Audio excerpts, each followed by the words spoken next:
আসসালামু আলাইকুম। Channel Entertain News থেকে আপনাদের সাথে আমি আছি ইমন খান। 8টার news bulletin channel Entertain News থেকে সরাসরি। প্রধান সংবাদ শিরোনাম: রমজানকে সামনে রেখে নিত্য প্রয়োজনীয় পণ্যের বাজার দর নিয়ে উদ্বেগ বাড়ছে, নিয়ন্ত্রণে প্রশাসনের কঠোর নজরদারি। উন্নয়ন সংবাদ: এলাকার ড্রেনেজ ব্যবস্থা ও রাস্তা সংস্কার কাজে গতি বাড়াতে সংশ্লিষ্ট কর্তৃপক্ষের নতুন নির্দেশনা। নিরাপত্তা আইন শৃঙ্খলা রক্ষায় পুলিশের বিশেষ টহল, জোরদার অপরাধ দমনে জিরো টলারেন্স ঘোষণা। অর্থনীতি: স্থানীয় ক্ষুদ্র উদ্যোক্তাদের জন্য সহজ শর্তে ঋণের নতুন সুযোগ। বিস্তারিত সংবাদ: বাজার মনিটরিং ও ভোক্তা অধিকার। আজ বিকেলে স্থানীয় কাঁচা বাজারে প্রশাসনের পক্ষ থেকে ঝটিকা অভিযান চালানো হয়েছে। চাল ও তেলের দাম স্থিতিশীল রাখতে ব্যবসায়ীদের সতর্ক করা হয়েছে।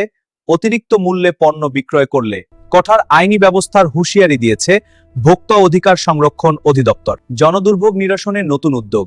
এলাকার প্রধান সড়কগুলোর বেহাল দশা দূর করতে আগামী সপ্তাহ থেকে সংস্কার কাজ শুরু হতে যাচ্ছে। এতে করে দীর্ঘদিনের জনদুর্ভোগ লাঘব হবে বলে আশা করছে সাধারণ মানুষ। প্রযুক্তির খবর: তরুণ প্রজন্মের জন্য ডিজিটাল স্কিল ডেভেলপমেন্টের উপর বিশেষ কর্মশালার আয়োজন করা হয়েছে।